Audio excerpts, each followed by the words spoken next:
What you wear to the polls can be a big deal. It's not just a mask you need to be concerned about. You can wear slogans like "Make America Great Again." But if you wear something that bears a candidate's name, like Biden or Trump, or even a proposition like "No on 22, you could be turned away from the polls. If a person was wearing a Trump or Biden hat, they cannot wear that inside a polling location. Campaign slogans are fine, but candidate names are not allowed for in-person voting in California. Even, if it's even a picture, if it's a likeness of a candidate, that's not going to be allowed. San Diego County Register of Voters Michael Vu says displaying material endorsing a candidate is illegal and called electioneering. What constitutes electioneering is when it's for or against a candidate or a measure, and it has to be specific to it. So although a motto or a slogan may be associated with a candidate or a campaign or a political party, that does not necessarily mean that it constitutes electioneering. Vu says although it doesn't happen very often in San Diego, voters still do it. I did not know that.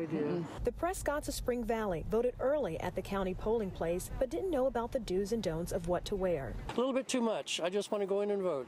Campaign signage, buttons, and bumper stickers are allowed 100 feet away, but polling places are supposed to be a safe space. Sanctuary for voters to cast their ballot free of intimidation or interference, and in this specific case, rhetoric.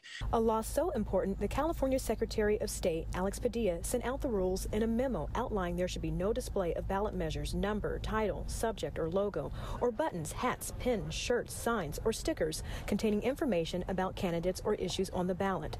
This includes doing so near a vote-by-mail drop box. But slogans "Make America Great Again," "Black Lives Matter," or "Build Back Better" are totally fine to wear to the polls. And if you show up wearing campaign material by accident, let the voter know that they can turn their shirt inside out. They can go into a restroom or take that hat off. But if the voter refused to leave the polling place while wearing a candidate's name, there are consequences. Which includes a misdemeanor, and depending on the level of interference, could rise to the level of a felony. Again, these rules for clothing and for signage have already been in effect since early voting, going up until Election Day, November 3rd. Again, if you don't abide by them, you could face a misdemeanor or even a felony. Heather Hope, News 8.